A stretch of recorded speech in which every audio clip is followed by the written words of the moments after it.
Bessiata d'Ishmael, on continue le Sod Yesharim, ce qu'on a commencé hier, par rapport à la question qu'on avait vue, que a priori, il y avait une contradiction. À qui on prie? Est-ce qu'on prie à Kucha Berichu Shrinte, Kadosh Baruch Hu la Shrina, alors que dans le Sefer Olat Tamid de Rabbeinu Chaim Vital, les deux c'est des écrits de Rabbeinu Chaim Vital, et le Etz Chaim et le Olat Tamid. Mais dans le Olat Tamid, il dit que notre prière elle va au Ein Sof, à l'infini. Donc c'était la question on avait commencé hier à expliquer. On a vu le pirouge de Migdash Melech, qui est le Rabbeinu Shalom Bouzaglo, qu'en fait lui il avait dit qu'en fait c'est l'infini qui s'habille dans la sphira.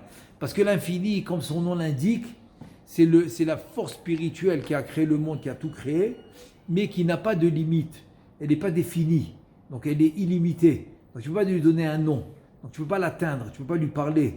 Donc pour pouvoir lui parler, il faut une sphira. C'est comme un peu l'homme. L'homme, il a besoin pour pouvoir l'atteindre, pour pouvoir lui parler, il lui faut le corps. Donc le corps qui habille la Neshama, à travers le corps qui habille la Neshama, donc tu pourras lui parler, tu pourras lui communiquer. La même chose avec la sphira kaviachol, mais c'est tout spirituel. Donc c'est comme un corps, c'est comme un habit qui va habiller l'infini. Et à travers la sphira, on pourra communiquer avec l'infini. Et parce qu'en fait, le but, c'est d'arriver à l'infini, mais à travers la sphira. Et donc, c'est l'union des deux. C'est l'union, comme le corps, c'est l'union des deux. Le corps et la neshama, l'union des deux, fait en sorte que j'ai parlé, par exemple, avec Réhouven, j'ai parlé avec Shimon, j'ai parlé avec Moshe, etc. C'est-à-dire, c'est l'union des deux. Mais tu vois bien qu'après 120 ans, je ne peux plus parler au corps. Je peux parler que à la neshama. Et comme elle n'est pas physique, donc en deux mots, même si elle est présente, je ne la vois pas, je ne lui parle pas. Donc c'est un peu l'idée. C'est l'exemple. C'est un peu l'idée du Ein Sof, de l'infini, qu'on a besoin de la sphira qui va habiller, qui va lui donner un nom, qui va lui donner un titre, qui va lui donner une façon d'agir, et qui va lui donner, comme par exemple, ce qu'on appelle les midot, le chesed, etc. Donc ça c'est la première partie qu'on a vue hier. Maintenant on continue. Nimtza, c'est-à-dire maintenant, selon ce qu'on a vu hier, Bechol makom she'anachnu mechavdim beshum shem mishemot hakodesh. C'est-à-dire que à partir de ce qu'on a vu hier, que tous les noms, chaque endroit que tu vas mentionner un nom kadosh, tu dis, c'est-à-dire les chaven, el ha'entzov hamitlabesh betoch oto Hashem shua mechayoto. Donc chaque fois que tu vas mentionner un nom kadosh, ça peut être Havaya, ça peut être Svakot, ça peut être Ekie, ça peut être tout nom kadosh qui existe, Elohim. Et donc quand tu vas le mentionner, ce nom kadosh, à quoi tu vas penser?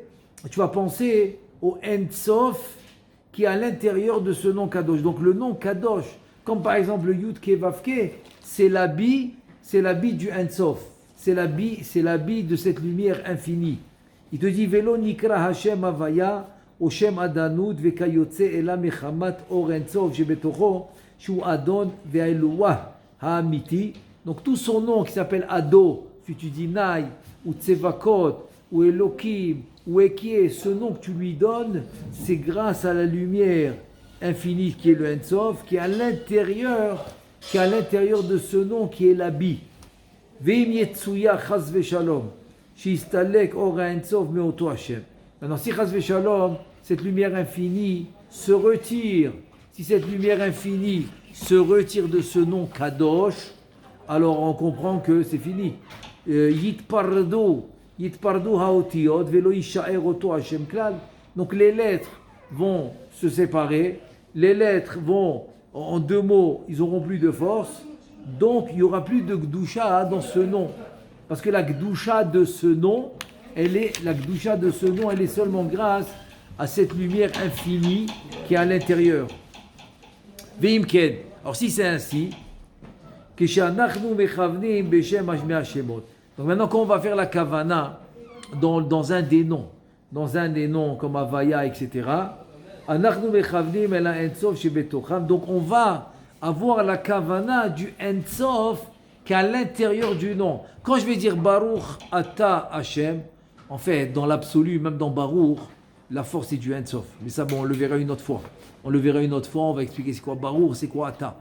Maintenant, le but de cette question qu'on fait maintenant, c'est rien que pour expliquer le nom divin, le Shem Hashem. Donc chaque fois que tu vas venir prononcer, le Shem Hashem, Baruch Ata Hashem. Donc à quoi je pense?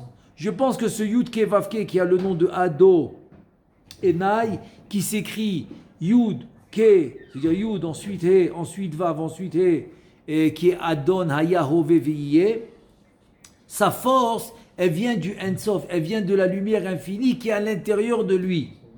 Kilo nitztaref venikra Hashem imlo bekoach Ensof shebetocho. Parce qu'il n'a pas de nom, il n'a pas de force, il n'a pas de nom si ce n'est pas le Ensof qui est à l'intérieur. Et c'est toujours l'exemple qu'on donne par rapport à l'homme. C'est-à-dire l'homme, il ne va pas s'appeler par exemple Réhouven s'il n'a pas une Neshama qui est à l'intérieur de son corps. Parce que Réhouven, ce n'est pas le nom du corps, c'est le nom de la Neshama. C'est l'exemple. Là aussi, Avaya, quand je dis Avaya Ado, ce n'est pas le nom vraiment de la Sphira toute seule, c'est le nom en fait du Ensof qui est habillé dans la Sphira. Il te dit, Kemo Shekatu Betikun, comme le Tikkuné Azohar, il dit dans le Tikkun 57, Vedavarze Meforash Yotze Bekama Mekomot Bazohar Vetikunim Veraya Meemna. Ce que je te dis, il te dit, tu l'as dans le Tikkun 57, tu l'as dans plusieurs endroits, dans le Zohar Kadosh, dans le Raya Meemna, qui est la Neshama de Moshe Rabbeinu, dans les Tikkuné Azohar. Pekar Enecha Ur'en Nusach Atfila, chez Sider Rabbeinu Arashash Zal, le Omra Bachatzot Alela Vezele Shono.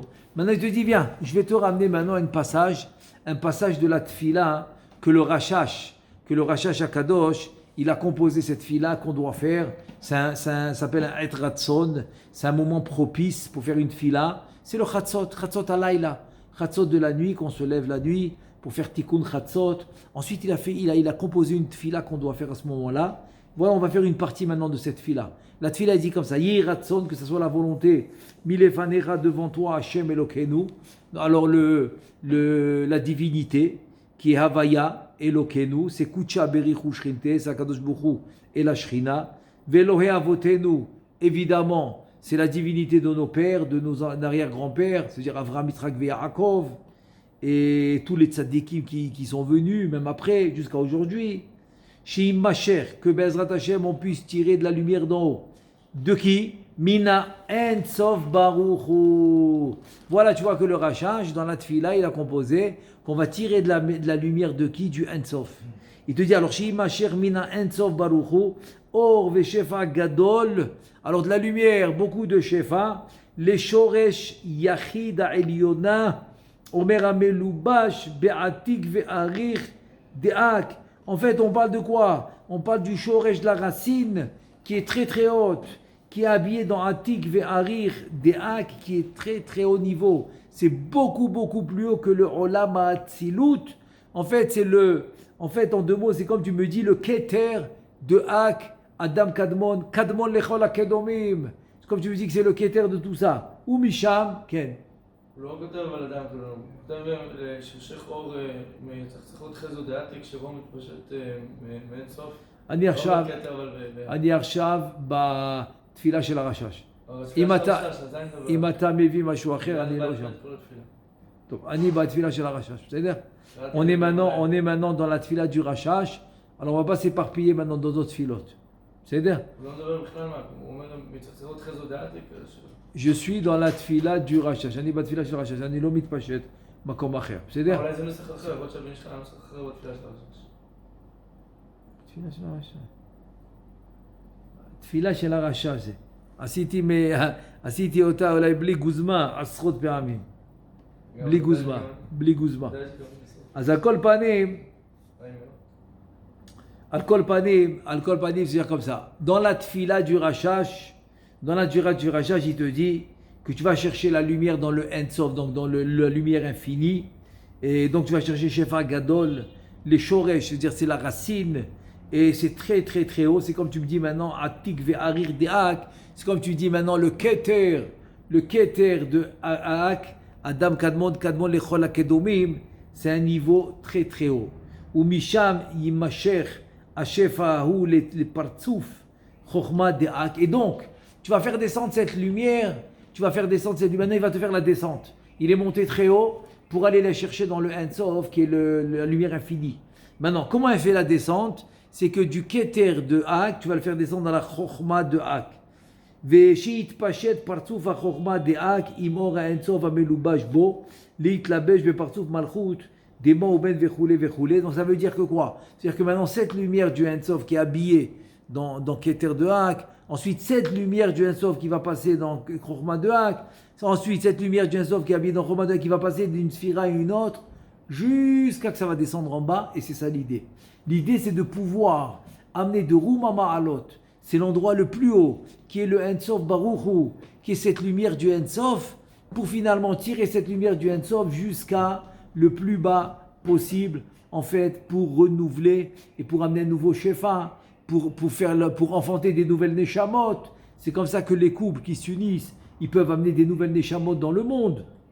Ou bien dans le Gan Eden aussi. Le Harizal, il dit que même dans le Gan Eden, les tzaddikim, ils font le zivoug, ils font l'union, ils font naître aussi des neshamot, des nouvelles neshamot dans le Gan Eden. Tout ça, c'est grâce à ces lumières-là. Il te dit, Ve'atam maskil sim enecha ve'libecha el hadevarim haniskarim. Il te dit, toi maintenant, fais attention à ce qu'on a dit maintenant.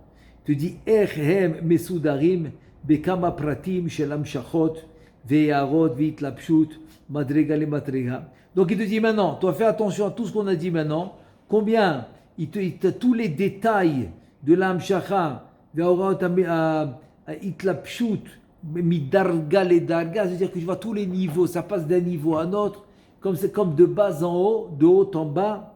Il te dit, ubin tavin, et asher lefanecha yishma chacham v'yosef leka, ve'tfila zu de chatzot alayla. Hiuva besefer emet le Yaakov Nino Zatzal. Alors il te dit comme ça. Donc en fait l'idée c'est quoi? C'est de pouvoir arriver à la source qui est le Ein Sof, qui est l'infini, et ensuite qui traverse tous les sphirotes de haut en bas pour passer finalement dans tous les partoufim, pour passer dans tous les sphirotes jusqu'à que ça arrive à nous. Et sur ça je vais raconter une anecdote qu'il y avait avec un rave, un tzaddik, un admour, que tout celui qui allait le visiter, il leur faisait une bracha comment? Avec 2 mots. Il disait Ribbon ha'olamim. S'il te plaît, donne à ce juif ce qu'il a besoin. S'il a besoin de parnassa, s'il a besoin de briout, s'il a besoin de shlom bayit, s'il a besoin d'un travail, s'il a besoin de tout ce qu'il a besoin. C'est tout ce qu'il disait. Alors, tout le monde se posait la question, mais qu'est-ce qu'il peut avoir comme kavana dans ces 2 mots? Ribbon ha'olamim. Pakasha, s'il te plaît, donne-lui ce qu'il a besoin. Et ça marchait. À tous les coups, ça marchait.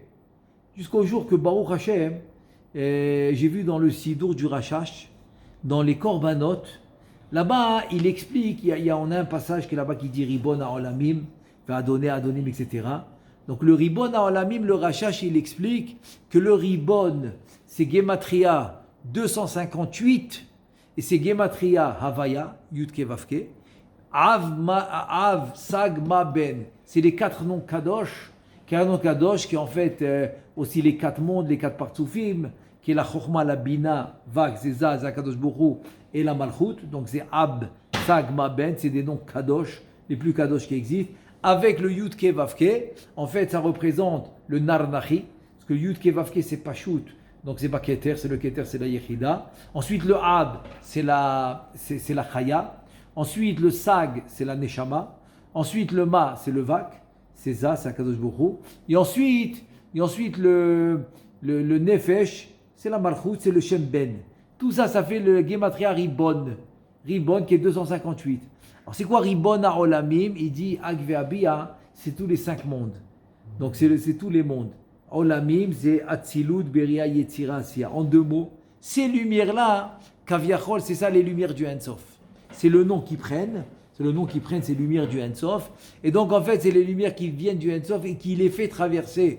Il les fait traverser par tous les mondes, Agadam Kadmon, Atzilut, Beria, Atziya, jusqu'à qu'il fait descendre toutes ces lumières en bas. Maintenant qu'il a fait descendre les lumières en bas, Askaviachol, il demande à Kadosh Baruch Hu, maintenant qu'il y a les lumières, ils sont là, alors vas-y, tu peux le bénir, tu peux lui donner la parnassa, tu peux lui donner la briout, tu peux lui donner le shambayit, tu peux lui donner tout ce qu'il a besoin, tu peux lui trouver une maison s'il n'a pas de maison. En tout cas, grâce à ces lumières-là, il pourra trouver ce qui lui manque, etc.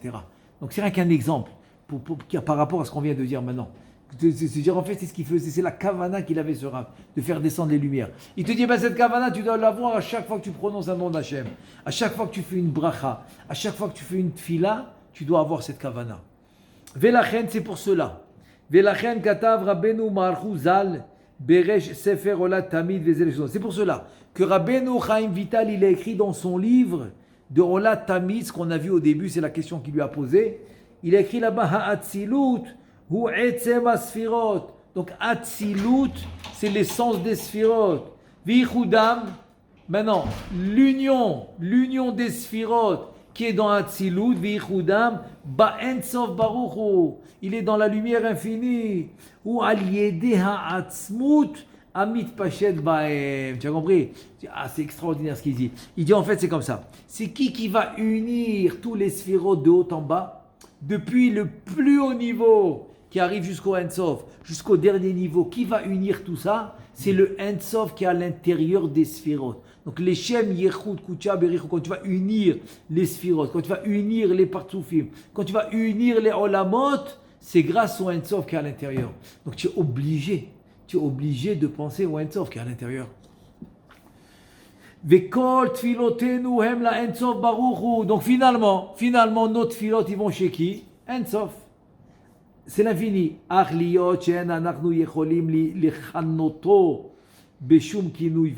Donc le Ensof, il est infini, comme son nom l'indique. Donc je peux pas le mentionner par un nom. Il n'a pas de nom. Donc c'est pour ça que tu vas prier à travers les Sphirot. Parce que les Sphirot, oui, tu peux leur donner un nom. C'est un habit du Ensof. Le Ensof, je ne vais pas lui donner un nom, mais les Sphirot, tu peux donner un nom. Donc tu vas prier à travers les Sphirot, que eux, ils ont un nom. Quand tu dis Baruch Ata Hashem Chonen Ada'at, et que le mot Hashem Yudke Vavke, il a le Nikud de Patah, qui est la Chokhma, c'est parce que c'est l'adresse pour avoir la Chokhma. Chonen Ada'at. Un exemple. Et donc c'est pour ça que la Kavana va être au Ensof, qui est à l'intérieur de la Sphira, parce que maintenant la Sphira, elle a un nom. Comme tu veux parler à quelqu'un, tu ne peux pas parler avec sa neshama s'il n'y a pas le corps. Donc tu parles au corps, en fait, tu parles à la neshama, mais à travers le corps.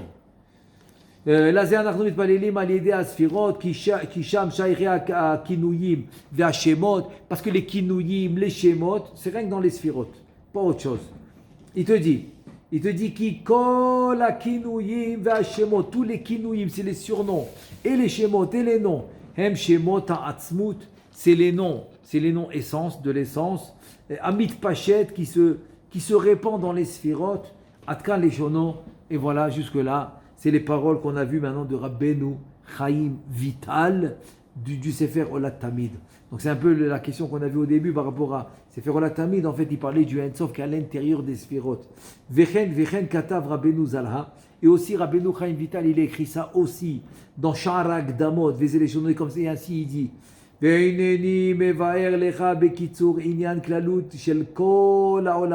je vais t'expliquer maintenant en raccourci, en abrégé tout le sujet des olamot des mondes. Et mets ton attention dans ça, mais beaucoup. C'est-à-dire, concentre-toi dans ça. Il dit maintenant, je vais rien que prendre deux aspects, deux prinot. À travers ces deux aspects, je vais te détailler tout ce qu'il y a dans les olamot. Ve'alo hem bechina rishona i bechinata ensof ou ma'atzila eliona amiti. Donc le premier aspect c'est qui? C'est le ensof. Donc le ensof c'est le ma'atzila eliona amiti. Voilà, c'est le vrai ma'atzi, le créateur, le vrai créateur. Asher yitzil kol haolamot kulam, qu'il a créé tous les mondes. Tous les mondes, c'est le créateur, c'est le Ensof, c'est lui qui a tout créé. Il s'appelle le Ma'atzil. Il te dit Vekol haolamot anetzalim ve'anivraim hayetzurim ve'anaasim. Pourquoi tu as les quatre langages?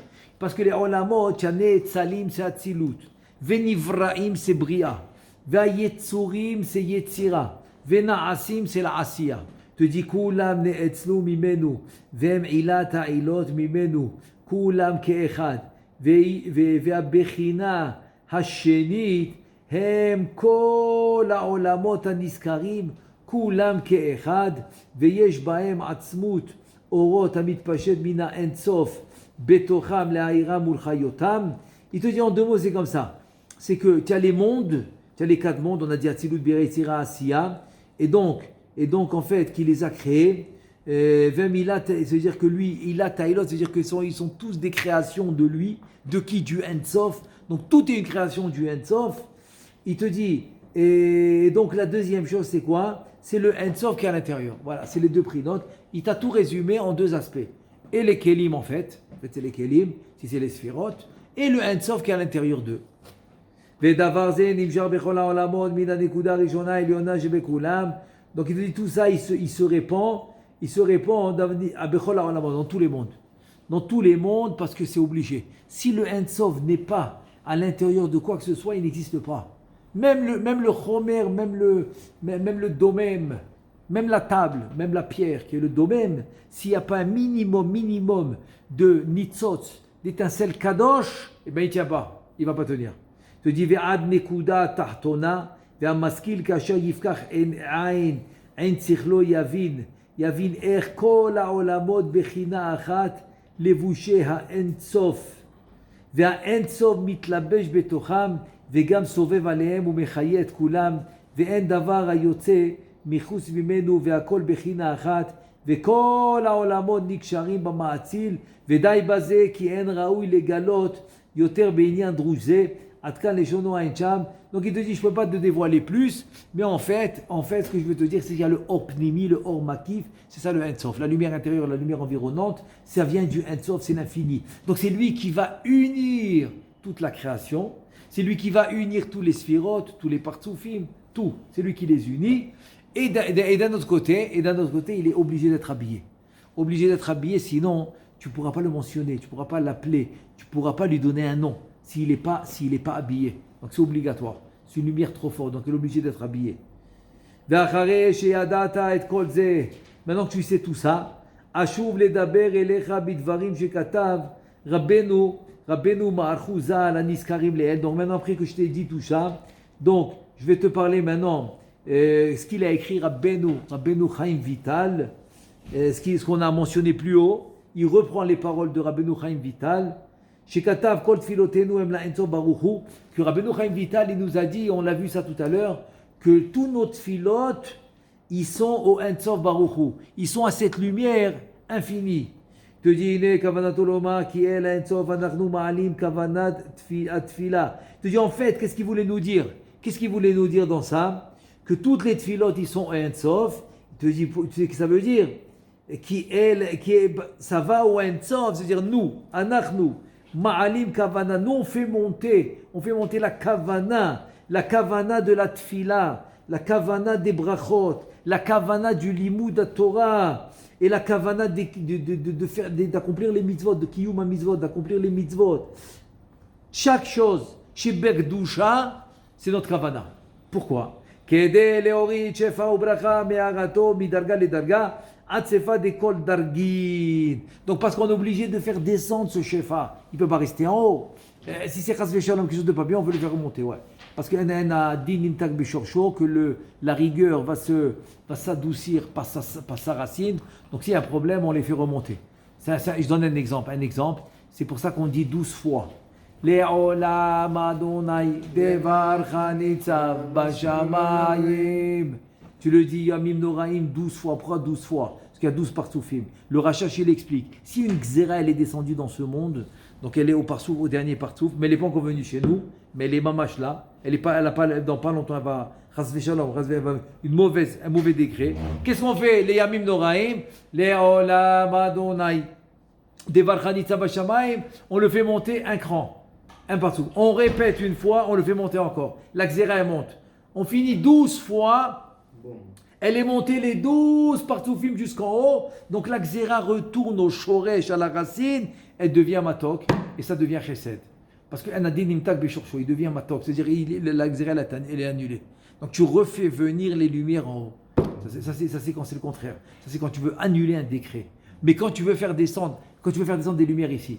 Si maintenant, Bezrat Hashem, le Mashiach, il va venir, il va décider, allez, maintenant je vais aller contre les Arabes, on va faire la guerre, on va les finir. Ça c'est le contraire. Donc je vais faire descendre la lumière d'en haut. Comme Avraham Avinu, 4 rois, 5 rois, il a battu tout le monde. Il a battu tout le monde, et bien c'est la Shrina qui est partie avec lui. C'est la Shrina qui est partie avec lui. Comme ça il dit dans Sharma Amarim, Rabbeinu Chaim Vital, que la Shrina elle est partie avec lui pour combattre les ennemis.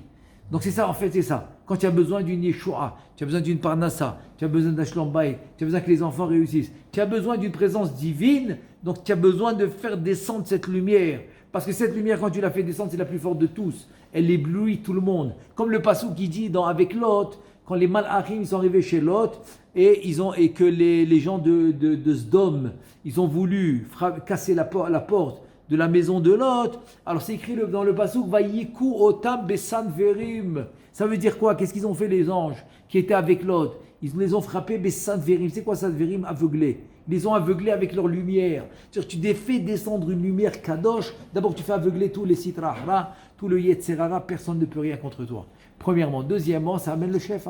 Si c'est une parnassa, si c'est une brioute, si c'est un enfant qui doit naître, etc. Tout ça, c'est grâce à cette lumière qui descend. C'est ça qu'il dit. Kede leori chefa bracha me'arato, mitargadga atsefa de kol dargin. Lama. Pourquoi tout ça? Il te dit, c'est pourquoi? Ya'an. Voilà la raison. Ki gvar yadua shanitzot sahu. Shanitzot sahu. Animshar ou mitpachet mina entzov, parce qu'on sait que ce nitzot, cette étincelle de sainteté qui va descendre du entzov baruchu, oh nitlabesh bekor nitzot sacher nivra veu neshama daka meod anikra yechida shezu ayechida yesh ba shorshe asara sfirot kol shorshe asara sfirot veu kotzayod Deshem Havaya HaKolel, Asher Bo Shoresh Kol Arba Otiot Havaya. En 2 mots, il te dit comme ça. Imatar Shav Rotse Lirot, Eser Havaya, Eser Sefirot, Beyud Kevavke. Tu me dis, j'ai envie de voir les 10 Sefirot dans le nom Yud, ensuite le He, ensuite le Vav, ensuite le He. Donc le Yud, c'est quoi? C'est le partout qui va s'appeler Chochma, qui va s'appeler Abba et qui va s'appeler Chaya dans le Nar Nachi. Alors où est-ce qu'il est le Keter? Il dit la pointe du Yud. Le Keter, il est tellement à un haut niveau que le Ensof, il se trouve à l'intérieur du Keter, qu'il n'a même pas une lettre. Tellement il est à un haut niveau, il n'a même pas de lettre. Donc, la pointe du Yud va représenter le Keter. Le Keter, qui peut être Arichanpin, Atikyomin, ou aussi Yechida. Donc c'est le Keter, c'est le Ensof. Ensuite, le Yud qui est la Chochma, on l'a dit maintenant. Ensuite, le He, le premier He, c'est la Bina. Donc la Bina, qui est en fait Ima. Qui en fait Neshama dans le Nar Nachi. Et donc ça c'est en fait le partsouf qui va s'appeler la Bina dans le He. Maintenant tout ça, si tu n'as pas le Ensof qui unit tous ces lettres qui est à l'intérieur, qu'est-ce qu'elle vaut la lettre? Gournisht, rien du tout. Qu'est-ce qu'elle vaut la lettre? Elle vaut rien. Ensuite, tu as le Vav qui est Zakadosh Baruch Hu, donc c'est les 6 Sfirot. Et la même chose dans le Nar Nachi, c'est Ruach. Et ensuite, le dernier He qui est Nefesh, qui est en fait la Malchut. La Malchut, dans le Nar Nachi, on a dit que c'est Nefesh, voilà. Donc c'est obligatoire. C'est obligatoire que le Ensof, il soit à l'intérieur, et c'est comme ça que tu retrouves la force dans les Shemot, comme on a dit au début de ce cours. Et donc il te dit, Hu nitlabesh bekor nitzot sacher nivra vehu haneshama daka meod anikra yechida shezu ayechida yesh ba shorshe kol 10 sfirot vehu hakotzayod deshem havaya kolel asher bo shoresh kol arbaot yod de havaya. Il te dit en fait comme ça. Je t'ai dit que la pointe du yud c'est le keter. Maintenant ce keter aussi il a 10 sfirot. Il a le yud kevavke. La même chose avec la chokhma. Il a 10 sfirot. Il a le yud kevavke. La même chose avec la bina, etc. Veine. Or abechina hazot de kotz hayod shel havaya hakolel hu nimshach hu mitpashet toch hamochin de kol apartufim midarga ledarga atsefa de kol dargin shehu toch hamochin dezun venaasa hakol achdut echad. Donc cette lumière va descendre dans ce qu'on appelle les mochin. Les mochin en fait c'est le cerveau, c'est les cerveaux. Donc il y a le cerveau qui s'appelle la chokhma. Donc il faut des mochines, des lumières spirituelles pour comprendre ce que tu dois comprendre. La bina, la même chose, et le da'at, la même chose. Donc en fait, c'est le Ensof qui est s'habillé dans le gars. Ensuite, à partir des 3 cerveaux, ça va descendre dans le corps. Donc le corps, il reçoit d'en haut. Il reçoit des trois cerveaux. Il te dit, Shuel Tor Amorin Dezu Nana Ase Akol Ardut Echad Ve'ain Benuzar Shem Yechud Kucha Berichu Shchinteu Hu Veshchinte Shesider Rabbeinu Arachash. Voilà, il te dit exactement. Il dit exactement ce qu'on a dit maintenant. C'est le Rachash. Donc c'est ce que le Rachash il a fait comme Takana, par exemple dans le Leshem Yechud, etc. Donc c'est le Ensof. C'est le fameux Ensof. C'est le fameux Ensof qu'on retrouve dans les Esser Sfirot et qu'on a mentionné tout à l'heure dans la Tfila du Rachash. Bezrat Hashem, on n'a pas fini. Bon, on s'arrête là pour aujourd'hui. Bezrat Hashem. Baruch Adonai Le'olam, Amen Ve'Amen.